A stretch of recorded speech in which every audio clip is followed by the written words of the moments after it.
Good evening. Welcome to Yemen Today News. I am Abir Ali.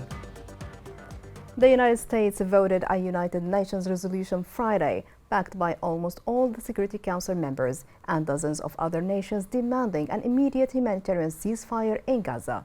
Supporters called it a terrible day and warned of more civilian deaths and destruction as the war goes into its third month.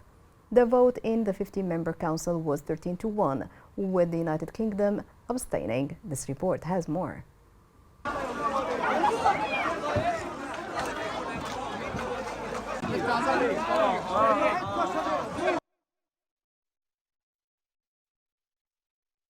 The U.S. vetoed a United Nations resolution on Friday that was supported by virtually all other Security Council members and dozens of other countries calling for an urgent humanitarian ceasefire in Gaza. The result was 13-1 in the 15-member council, with the UK abstaining. U.S. Deputy Ambassador Robert Wood called the resolution imbalanced and called out the council after the vote for what he claims is a failure to denounce Hamas's October 7th onslaught on Israel, in which 1,200 people were killed, or to recognize Israel's right to self-defense. An Israeli police investigation into the October 7 events revealed that Israeli troops killed many of their own civilians. Israel initially claimed Palestinian resistance killed 1,400 Israelis on the 7th of October, including soldiers, police, and civilians, but later revised the count to 1,200. 200 of the alleged victims were Hamas fighters or Palestinians whose bodies were burnt so badly that Israeli authorities could not initially identify them and assume them to be Israelis. Israel's military campaign has killed more than 17,400 people in Gaza and wounded more than 46,000. Meanwhile, thousands are trapped under rubble. Russia's deputy UN ambassador Dmitry Polyansky accused the United States of issuing a death sentence to thousands, if not tens of thousands, more civilians in Palestine and Israel, including women and children. He said that history will judge Washington's actions in the face of what he called a merciless Israeli bloodbath. The Council called the emergency meeting to hear from Secretary General Antonio Guterres, who for the first time invoked Article 99 of the UN Charter, which enables a UN chief to raise threats he sees to international peace and security. The UN anticipates this would result in a complete breakdown of public order and increased pressure for mass displacement into Egypt. The United States has a long history of vetoing measures that threaten its influence in the Middle East.